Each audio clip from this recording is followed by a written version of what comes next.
жаздырып атасыңарбы, мен жөн эле жадырып атамбы. Мен сиз видеого тартып атасыз деп. Гезитке чейин чыгарып ийиптир. Тиги бир айткандай манас жолсаң тытмаксың деп. Ушуңарды мага берип койгула, Кудай буйруса, биз оңдойбуз Американы.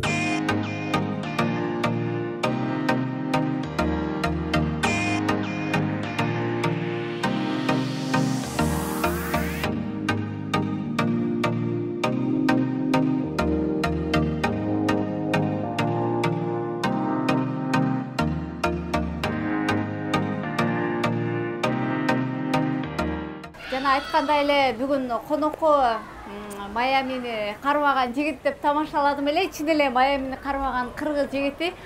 Жада калса мына Американы кармайын деп калыптыр. Азыр эми айтып берип атса, меценант деп коелу, спортсмен деп коелу, же жөн эле бир кыргыздын патриот жигити деп коелу. Эдил Байкени көпчүлүгүңөр тааныйсыңар. Анан менден силер өзүңөр аябай көп сурандыңар да. Эмне үчүн силер Эдил Байкени тартпайсыз, сиз деп мага кимдир урушат да, жеке жазышат. Сиз эмне үчүн тартпай жүрөсүз дагы деле депчи. Ошол бүгүн Кудайдын буйругу экен, эми бүгүн мындай официалдуу тартпасак деле, мындай чай ичкенче биз азыр конокко чакырды да. Биз дагы бир 10 күнгө келдик, убакыттар.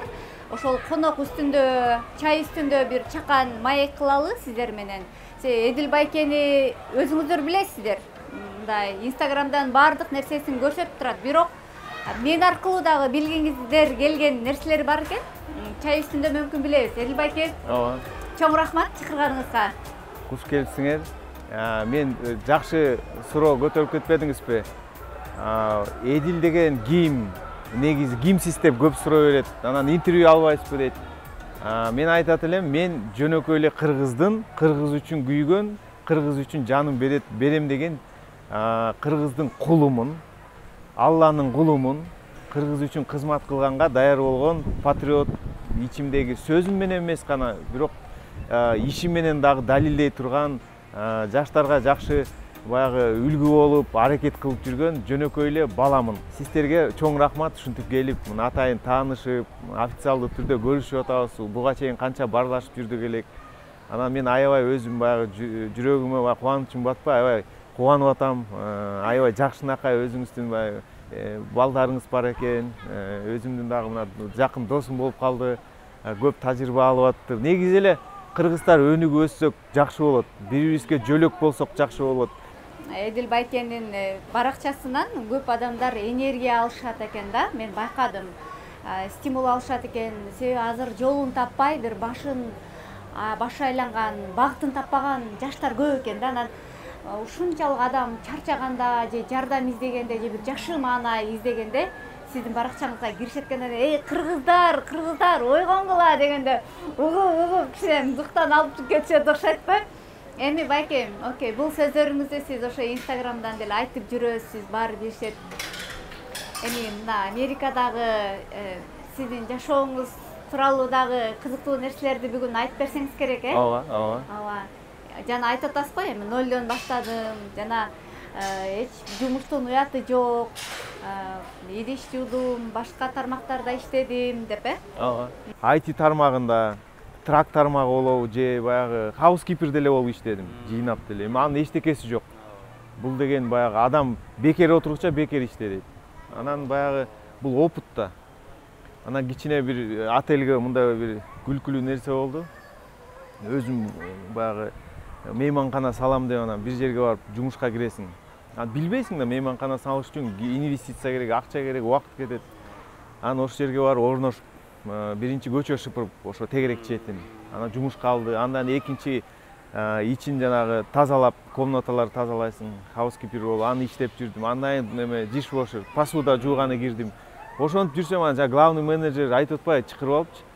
Сен аябай мында жакшы иштейт экенсиң дейт. Мен айтып атам, мени кухняга киргизгиле деп, тамак жасаганды билем деп. Эмнеге деп түшүнбөй атат. Анан ал койду, аякты да жакшыга эметип, анан бүт тармагын билип анан айтып атпаймынбы тигечи. Мен тиги эме менеджер болоюн десем, ооба сен татыктуусуң болосуң. Анан тиги ошол отельдин хажайыны мени чакырып айтып атпайбы, сен ушу өзүң отель ачайын деп атасың дейт. Эмнеге десем айтат, сен ушу анча-мунча кийингениңди көрдүм дейт. Мындай фирма кийинет экенсиң. Жок дедим, мен бул деген бизде Дордой деген бар деп тамашаласам айтат, жок, мен түшүнөм дейт фирманын кайсы экенин. Анан аябай мыкты экенсиң дейт. Анан жөн эле айтпайсыңбы депчи башынан бери. Анан мен ачык эле айттым. Ооба мен иштеп баягы эметип атам, кийин ошондо ачайын десем деп. Кээ бир адамдар бар, жаман ою барлар. Гезитке чейин чыгарып, баягы ушу чоң тармакта жүргөн бизнесмен Кыргызстандан барып алып анан бирдеке жууп жүрөт деп. Мен ошондойлорго бир нерсе айтат элем да, ошентип айткандаргачы жумуштан коркпош керек. Көчө тазалайсыңбы? Идиш аяк жуйсуңбу? Трак айдайсыңбы? Кудайга шүгүр деп баягы кыргыздар ва орустар айткандай достойный жүрүш керек да, өзүң башың көтөрүп, ар бир тармакта иштеп жүрө берсең, оозуңду ачпай, лейзи болуп, ленивый болуп жата бербей, жалкоо болуп, андан көрө иштеш керек.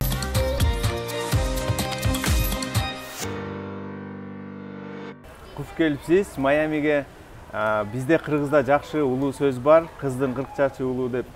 Мен негизи көп жерден баягы сиз өзүңүз айткандай эле мотивация кылып неметип жүрөсүз дейт. Биз негизи мигранттар, алыс жүргөн мигранттар, эркектер, айрыкча эркек жигиттерге айткым келет да, биз өзүбүздү кандай алып жүрсөк, ошондой мамиле биздин кыздарга болот. Мына өзүңүз билесиз, канча көйгөй көтөрүп жүрдүңүз, Орусия мамлекетинде, Европада канча биздин кыздарды кордоп атышат. Ал эмнеден болуп атат? Анткени биз эркектер өзүбүздү туура эмес алып жүргөндөн болуп атат. Тарыхыбызды унутуп бараткандан болуп атат. Өзүбүздү маданият жагынан, эркектик жагынан туура алып жүрүшүбүз керек. Ошон үчүн мен мына сизди сыйлап, дайыма эле сиздин эфирлериңизди көрөм. Чогуу бир дагы бир иш-чара алып барабыз деп жакшы бир ойлор бар. Анан ошон үчүн мына сизди урматтап, атайын ушу сизге бир гүл белек кылайын деп аракет кылдым. Ошон үчүн биз сыйлайбыз сиздерди. Негизи аял затын, негизи кыргыздын кыздарын. Биздин мына өзүбүздүн апабыз, өзүбүздүн чыган патриотубуз Курманжанат апабыз, бүт мен кыздарды, биздин кыздардын баарын негизи ошентип ойлойм да, баары эле ушундай кыйын кыздар деп. Чоң рахмат. Азыркы сизге, сиз сыяктуу ой жүгүрткөн мырзалар кыргыздарда көбөйө берсин. Чын эле сиздин оюңузга толугу менен кошулам. Эми өзүбүздүн сөзүбүзгө келсек, Америкага келген күнүңүздөн баштап, нолдон башталган жашооңузду айтып бербейсизби? 2017 жылы, Кудай буйруса, 2,5 жыл, 3 жыл болуп калды. Ушу Америка Кошмо Штатына келгеним. Ага чейин дагы бир жолу келип кеткем Америкага. Өзүм келинчегим ушу американский окуу жайды, Америка окуу жайын бүтүп аяктап кеткен, англисче жакшы өздөштүрүп. Мен негизи буга чейин 7 жыл бардык санаганда, келип кетип жашаганды мен санаганда Гонконг, Макао, Гуанчжоу, Шэньчжэнь өнүккөн ошо шаарларында, провинцияларында жашап кеткем, Кытай мамлекетинде. Ага чейин Европага да барып келип, жетишип, Сеул жакта да көп жүрдүм. Казакстан, эми Өзбекстанды санабаганда да, чоң-чоң мамлекеттерди айтканда. Анан баягы мигранттын жашоосун өтө жакшы билем. Мигранттын жашоосун өтө жакшы билем. Бирок баягы Кудайга шүгүр, ушул мамлекетим да чакырып калды. 2014 жылдан баштап 2 жыл 15-16 мен мамлекетке спорт камсыздоо башкармачылыгына башкарма болуп, ошол жака жумушка барып калдым. Ал жерден баягы патриоттук сезимди ойготуп, ошо 2 жылда уурдалган, тонолгон жерлерди айтып, көп нерселерди айтып атып, талашып атып, анан 2 жыл иштеп, андан кийин баягы иштетпей коюшту. Анан эми макул деп баягы тажрыйба алышым керек окшойт. Мен жалгыз калып калбайын, эми баягы чөөлөр тиштегилей берсе сен да чөө болуп каласың деп, жок, мен тазараак болоюн, дагы бир күнү келет, ушул бир жаштар келет, ушул патриоттор келет деп, өзүмдү тазараак кармайын деп Америкага чыгып кеттим. Америкага келгенде мен эми негизи дүйнө жүзүндө Японияга, эмки менин мамлекетим бул Япония мамлекети. 1 жылдан кийин Кудай буйруса Японияга барам. Менин оюмдун баягы идеология мазмунум эң өнүккөн мамлекеттерде, Кытай, Америка, Япония, Араб өлкөлөрүндө чоң компанияларды ачып келатам азыр, Кудай буйруса. Ошонун баарын бир тегеректеп, бир байланыштырып туруп, анан кайра Кыргызстанга кайтып барып, ошол бүт тегеректенген чоң мамлекеттерден, жакшы бизнестерден акча түшүп, ошо Кыргызстанга баары акча бир точкага эле келе берсе, бир биздин банкыбызга, Кыргызстан банкына. Ошондо мен ошол бюджетке эмес, элдин акчасынан эмес, өзүң маңдай териң менен тапкан өзүң ушу компанияларды түптөп келип ошол жерге өзүңдүн акчаңды чыгарып берсең, ошондо мен ойлойм чоң мотивация болот, үмүт болот адам баласына. Кыргыздарга да аябай чоң үмүт болот. Анткени бизде көнгөн да, мен ушу учурдан пайдаланып айтып кетет элем, дворец спортту жасап атканда, спорт ордосун мага кээ бир тааныш байкелерим келип айтчу да, биз ушундай келесоону көрүп атабыз депчи. Эмнеге десем, ушу кайсыл адам бизнесте жүрүп келип мамлекеттик жумушка дейт, чөнтөгүнөн алып чыгып, ана мамлекетке берет дейт. Эми баягы биздин оюбуздун баары кандай болуп калган? Эптеп эле жумушка келип, таможняга келип урдаш керек, же бир мамлекеттик кызматка келип эптеп алыш керек. Өкүнүчтүү ошондо болуп атат. Азыр биздин көп жаш жигиттер, кыздарыбыз, жаштар баары эле каяка барасың десе таможняга дейт. Бажы тармак. Эмнеге десең, акча көп дейт. Ал туура эмес нерсе. Андан бизде эмне үчүн көп ушундай баягы орчундуу суроолор болот? Анткени өзүнүн Кудай берген жакшы шыгына эмес, кайсы жерден акча чыккан жакка кетип атат да. Ошон үчүн бизде непрофессиональный кадры деп орусча айтканда профессионалдуу кадрлар жок болуп атат да. Анан Америкага келип, мен бир калп айтпайын, бир 31 айдын ичинде 30 тармакта бизнеске ой жүгүртүү менен кагазга түшүрүп, компьютерга түшүрүп, ошондон бир айдын ичинде 5 бизнести ачтым. Ал кафе тармагында, жана снекс жасай турган Эрика снекс деп мен ачтым. Логистика тармагында Кытайдан товар алып келмей, Турциядан товар алып келмей, анан Кореядан медициналык мемелерди, дарыларды алып келген. Баарын ачтым, ийгилик болгон жок. Көбү жабылды. Бирок аны карабастан мен жакшылап ойлонуп, бүгүн ийгилик болбосо, эртеңки күнүңдүн ийгилиги үчүн сен баягы Кудайга шүгүр, жаратканыма шүгүр деп, ушундай болот экен деп баягы алдыга умтулушуң керек да. Адам артка жыгыбай, астыга жылгыш керек. Ошондо баягы ишиң болот деп. Анан бир 3 ай, 4 ай ошентип жүрдүм. Анан эми ортодо дагы кырсыктар болуп атты, операциялар болуп атты. Эми аны баягы бияктан эми общий эле айтып коеюн. Анан 2 ай биякта иштегенден кийин мен ойлондум, Кытайдан менин жакшы партнерлорум бар. Алар айтып калды, траковый компания ачалы, кандай дейсиң, акча бар депчи. Баягы сага ишеним бар, иштетпейсиңби деп. Мен айттым, мен эми баягы кыргыздын кыйын жигити болгондон кийин биздин каныбыз күчтүү. Мен бул трак бизнесинде эч качан болбосом, айдап көрбөсөм, мен анда бүт изилдейин дедим. Негизи жаш бизнесмендерге айтып кетет элем да, бир бизнес кылам десең, ийне сатам десең, биринчи ошо ийнени өзүңө сайып көр, кандай ооруйт экен, ысыгындагы ооруганын да билип. Экинчи, ошол ийне эмнеден жазалат экен, ошону кантип жасайт экен, жасап аткан адам кандай азапты көрөт экен билмейинче бизнесиң болбойт.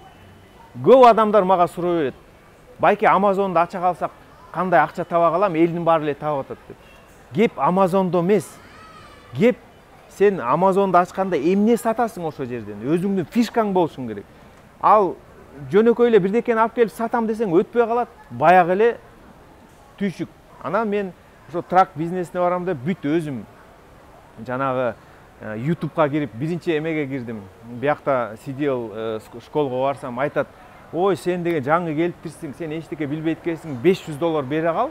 Сага жанагы эме pre-trip inspection эметиш үчүн сага биз эме тесттерди беребиз, анан тигини беребиз, PTI-нда башкача өтөсүң, анан вождениясы бар, анан баягындай структура, чоң КамАЗдын машиненин структурасын айтып бересиң деп, санап келип $500, тигиге 300 деп, баш аягы $1,500 дейт.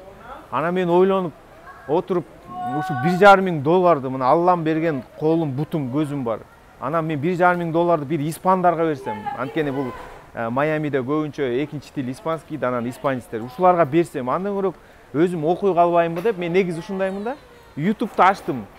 YouTube'га кадимки деле жаздым. Как сдать экзамены на CDL трак деп киргизсем бир 50 вариант чыкты. Эринбей 50 вариант, 50 видеону көрүп чыктым. Анан көрсөтүп атты да, кандай экзамендерди тапшырасың, кандай эмелер келет, суроолор келет, блогерлерге кирип аттым, сизге окшогон көп нерселер кирип. Аягында мен 10 күндө эң биринчи тестти барып, баягы бумажный теория тестин тапшырдым. Кирип эле калп айтпайын, аякта бир общий бир эсимен чыгып кетти. Общий бир 500 суроо болот. 500 суроодон баарын санап келгенде 3 подгруппадан болот. 3 группада бир 100 суроону жооп бериш керек. Мен кирип туруп шакылдатып эле автоматически жаттап алгам да. Таблица умноженияда. Аны мен кирип эле бир 15 мүнөттө баарын тапшырып салдым. Баарын тапшырып эле бүттүм десем, тиги эме келип калды. Мен анда Майамиде эме болчу, шамалдап аткан, мындай куртка кийип алгам, жаапчы. Ана бүттүм десем, security келди. Күлкүлүү жерлери да бар да. Жөн жүрбөйбүз да кыргыздар. Ана security келип, мен түшүнбөй калдым, эмне болуп атат деп. Эмне болуп атат десем, айтат, кечирип коюңуз дейт. Биз аябай сыйлайбыз дейт. Сиз экзамен тапшырганы келдиңиз. Баарыбыз бирбиз дейт баягы. Мен түшүнбөй атам да, эмнени айта албай атасың? Сиз эмнеге бат мынча тапшырдыңыз? Бизде күмөн бар дейт да. Кирип эле ошол 100 суроону сразу. Анткени мындай экен да, биринчи тапшырганда биринчисин тапшырасың, жанагындай структура машинени кийин компьютер менен. Анан экинчи, мен баарын эле тапшырса болот атпайм, 100 суроону бирдей эле. Анан мен макул дедим, эмне кылыш керек десем, курткаңызды ачыңыз дейт. Ал ойлоп тур, мен курткам ичине микрофон салып кирди депчи. Анан макул деп чечип эле, жаман ой жок, чечинип анан тиги футболканы чечейм, жок деп мынтип карап кечирип коюңуз дейт. Ушундай да болот турбайбы деп таң калышты да. Мен айтат элем, бул эми таң калыштуу нерсе эмес. Биз кыргыздар кыйын улутпуз. Ошентип атып мен бир жумада экзаменди тапшырып салам. Бүт экзамендерди. Бирок күнү түнү окуп аттым. Парковканы үйрөнүп аттым. Анан баягы телефондо да бар приложение. Кирип туура кандай парковка кылыш керек, рулду оңго солго урсаң оңго кетет, трейлериң депчи. Анткени баягы өмүр бою айдабаган бала. Ошол тракка иштедим, 7 ай иштедим. 7 ай иштегенден кийин мен баягы кытайлар койгон баягы мага айтты да, мынча акча беребиз, ошол акчаны мынча жылда чыгарыш керек депчи. Анан хорошо деп мен бүт жазып жүрдүм. Компьютерга бизнес проект кылып деди. Кайсы жерден май бекер, арзан. Кайсы жерден токтосоң, кайсы жердин, кайсы штаттын сакчылары баягы чоң штраф берет.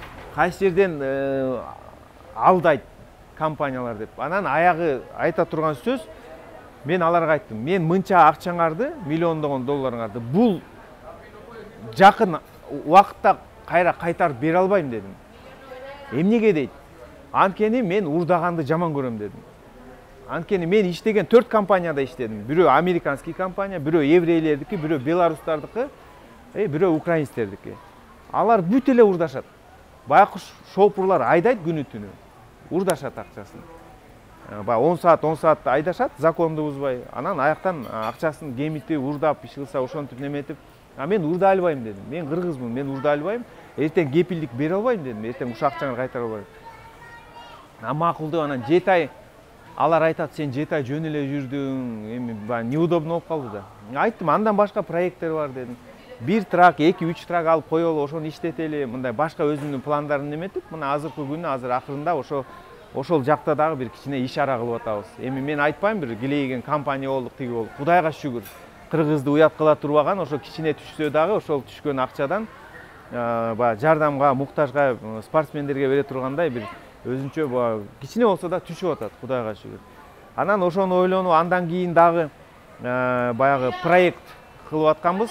Баягы кыргыздын нукура өзүбүздүн баягы стилинде болгондой, баягындай ат жабыш уюштура турган жер, өзүнчө бир азыр территорияны арендага алып, токой чоң, ортосунда суусу бар, суу сактагычы бар. Ошол жерге ат мине турган жер.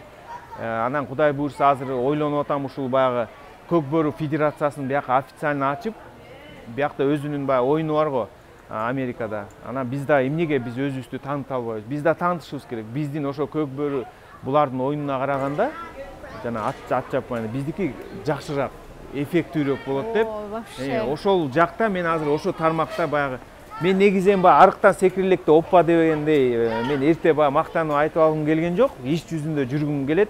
Ошончо четин чыгарып атам да.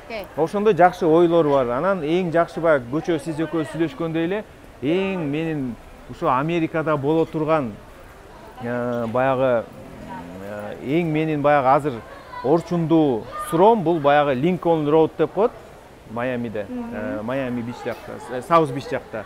Ошо Линкольн Роудто аябай көп, бир айда бир канча миллиондогон туристтер келет.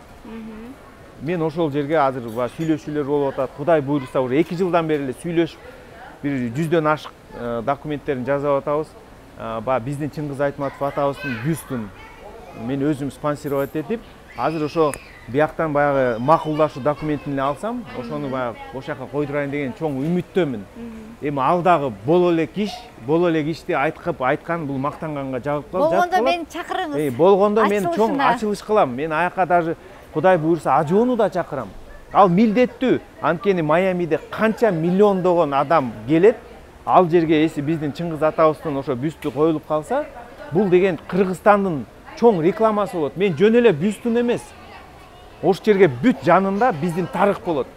Ошол жерди Чыңгыз Айтматов атабызды көргөн адам, американец болобу, немис болобу, эми негизи башка улут болобу, көргөндөн кийин ал адам эртеңки күнү Кыргызстанга барам деген ойдо калам да. Ал эмне болот? Бул кичине да болсо дагы биринчиден биз кыргыз экенибизди дүйнө жүзүгө таанытабыз. И так эле баягы Чыңгыз атабыз тааныткан бизди. Бирок биз дагы общий массага да көрсөтөбүз. Экинчиден биздин Кыргызстаныбызга туристтер келет. Биз колубузда турган жаратылышыбызды баалабай, билбей сокур болуп жүрөбүз бүгүнкү күнү.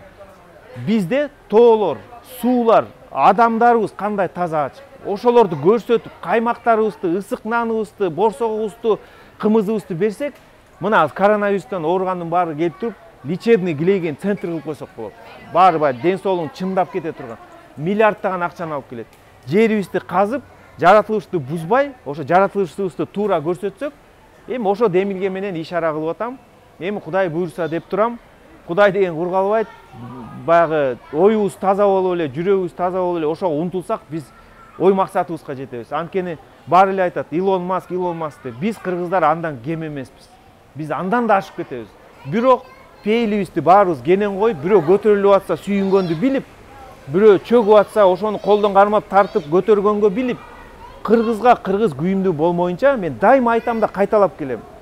Биз эч качан мамлекет катары өнүкпөйбүз. Ар бирөөбүз бирөө эмес, тигил эмес, өзүбүздөн башташыбыз керек. Бирдеке кылам десең, элиңе, жериңе жардам берем десең, депутат, президент эчтеке болбой эле жардам берсе болот. Ошон үчүн адам ичинде депутат болуш керек. Адам ичинде президент болуш керек. Ошондо өсүк өнүгөбүз.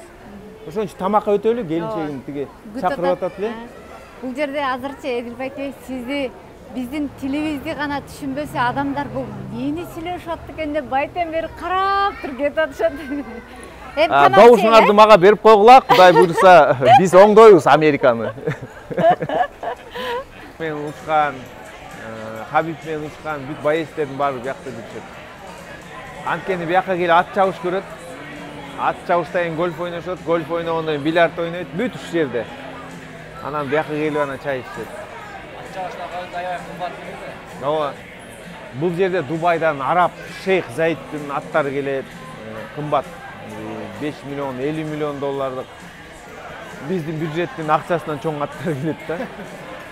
Анан ат чабыштар болгондо күндө баягы призовой фонддор миллион доллардан 2 миллион ушундай коюлат да. Кудай буйрса ошо биз да биякта бир көк бөрү федерациясын ачып өнүктүрсөк аябай жакшы эле ой болот. Анткени мен эмнеге ошол ойго келип атам? Бизде биякта кыргыз өзүбүздүн жигиттери бар. Мурун көк бөрү ойноп жүргөн. Негизи эле мен деле азыр ойносоң каныбызда бар да. Чүкө деле ойной беребиз, күрөшө беребиз, боксташа беребиз. Кыргыздар кыйынбыз. Биякта биздин өзүбүздүн кошунан казактар бар да. Алар дагы анан бир команда түзүп, ушул оюнду мен бияктан баягы бир оюн баягы популяризация кылып Кыргызстанда ошон үчүн жанагындай токойду алып, аренда кылып, бир 20 жылга аренда кылып, анан ошол жерден көк бөрүнү эметейин деп атам да.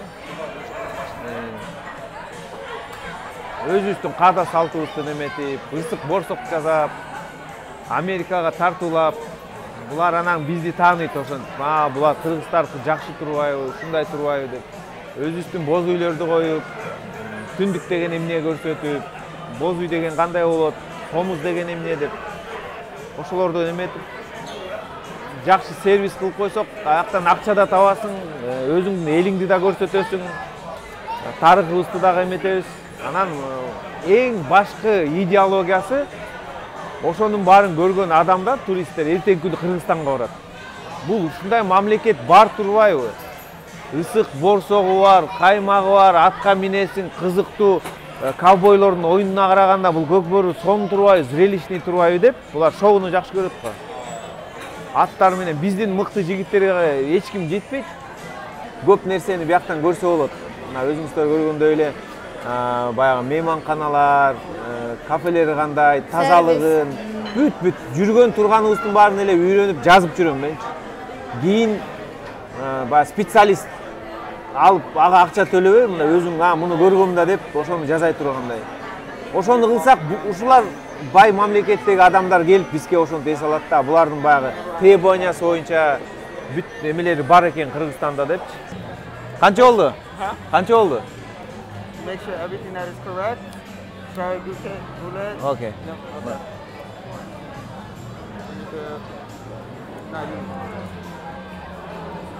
На Жолдубай кыргызча билет. Менин досум. Thank you so much. Have a wonderful night, guys. You say кандай? Huh? You say кандай? Kantai. Жакшыбы? Joshua. Кыргызстан, you say Кыргызстан салам. Кыргызстан салам. Kırgızistan kalam. Салам. Salam. О, красавчик. Өзүбүздүн жигит аты Жоке, Жолдубай деп коебуз. Thank you, guys. Анан келгенде мен андан кийин аралыкта 3 ай Уберде иштеп жүрдүм. Уберде, Лимада биякта иштеп жүрдүм. Эмнеге жакшы проектим бар болчу. Аны уже ишке ашырып, могу коронавирус болуп азыр кичине токтоп калды. Кыргыз такси деп ачкам бияктан.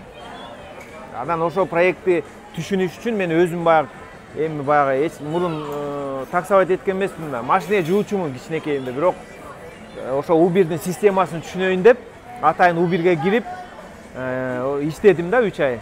Бирок мен эң жакшы ишмер болдум. Бүт меники 500 да, бүт 500 да.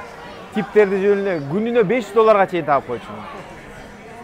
Мен мага отурган адам кечке чалат. Сен эле кел деп. Анткени мен баягы бизнесмен катары ойлоносуң да, бул сервисти кылып кандай кылсам эме калып калат, кандай кылсам көп тип берет депчи. Көп жакшы немелерин эметип атыр, анан 3 айда жакшы ийгиликке келип, анан бизнес проект кылып жазып, ошону. Анан өзүмдүн приложениямды уже жазап, анан баягы апаат келбеди. Анан ошо менен токтоп калды. Андан пицца ташып иштедим. Bir ayda иштедим, пицца ташып, пицца жазадым. Аякка да киргенде баягы внедряться этипчи. Аякка барсам жумушка албайт, сен өмүрү пиццада иштебепсиң, сен каяктан келдиң депчи. Анан айттым, акча жок, мигрантмын, иштейм депчи. Анан карашы деп, эмне кыласың дейт. Өзүңдү көрсөтчүм, эмне кылыш керексем, анда dishwasher дейт. Мейли дедим. Кирдим, bir күндөн кийин мени айтты, сен жакшы иштейт экенсиң депчи. Таза жууп неметип, dishwasherден аягында жана эме шеф-повардын помощниги болуп алдым. Кассаны карап атам, кандай акча түшүп атат, санап атам. Каяктан кандай продукты келип атат. Снабженец менен дос болуп алгам. Анан мен ошол пицца жасап аткан жерде, биякта, ошол жерде иштеп атып, түрмөнүн жанында болчу да. Түрмөнүн жанында. 1 айда доходун көтөрүп салдым. Анан хозяйны ошо пицца жасаган мага айтып атпай, сен мага эле калбайсыңбы, зам болуп дейт да, башкарып иштеп, менеджер болуп кал, жакшы акча төлөйм деп. Эмнеге десем, сен биздин эмени көтөрүп салдың деп. Эми аны бир четиден ага дагы жардам кылдым, бирок өзүм ойлонуп аттым да, баягы учиться на чужих ошибках депчи. Өзүңдүн пицца ачып алып кафе $100,000 кетиргиче бирөөнүкүнөн баягы эметип алып деп. Ошонукунан үйрөнүп аттым. Түрмөлөр, больницалар тегерек четтеги бүт барын баягы туура маркетинг кылып 20%га доходун көтөрүп салдым. Продажаларынчы. Анан ошон аякта да иштедим, анын бизнес проекти даяр. Италияда жакшы досторум бар. Ошо пицца тармагында жүргөн. Алар да айтып калды. Майамиден ачпайлыбы, тамак аш жакшы өтөт деп. Мен айттым, ача калгандай мен пицца жасап көрбөсөм, камыр жайып көрбөсөм, иштейин деп анан мен өзүм баш отум менен кирип кеттим. 1 ай изучать этип жүрдүм. Анан бизнес проект жазып койдум. Бирок бунун баары эмнеси менен жакшы? Тажрыйба аласың, эл менен сүйлөшөсүң. Өзүң жылдыз кармабай адам болуп жүрөсүң. Бекер иштесең деле бул бекер оокат, бул жөн эле жата бергенде Кудай алма ушу оозума түштү. Андан көрөк хотя бы тилиңди, англис тилиңди жакшы эметесиң, өздөштүрөсүң, адамдардын жашоосун дагы көрөсүң, менталитетин көрөсүң, кызыктуу да. Бизде кээ бир жаман ойлуу адамдар бар. Жүдөп калыптыр, пицца ташып жүрүптүр. Андай ойлобош керек. Биз ишмер болушубуз керек. Коркпош керек. Иштен коркпой, иштеш керек. Анан баарына түшүндүрбөйсүң да, мен ресторан ачат элем. Анан барып иштеп, аны изучать еттим деп. Эми зачем аны түшүндүрүп? Аны жазаганың өзүң үчүн, Алла үчүн тура. Анан кой деп, анан мейли ошентип калыптыр, жүдөп калыптырмын деп жүрө бересиң байкуш болуп. Мейли мен деле ошентип. Мен жүдөп атам деп. Кудайга шүгүр деп.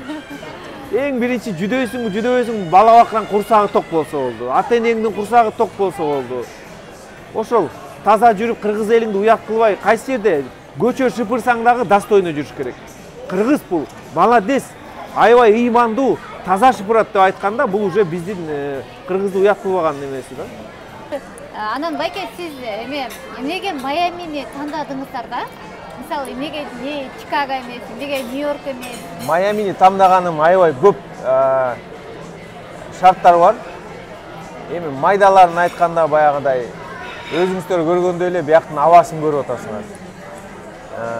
Ысык көлүмдүн эң ысык кезинде жүргөндөй эле жүрө бересиң, абасы. Ал бир. Экинчиси, налогу аябай аз башка штаттарга караганда. Бизнеске болгон налогу, негизи юридический өзүңө болгон налогдор булар аябай аз. Бизнес тармагынан ойлонгондо.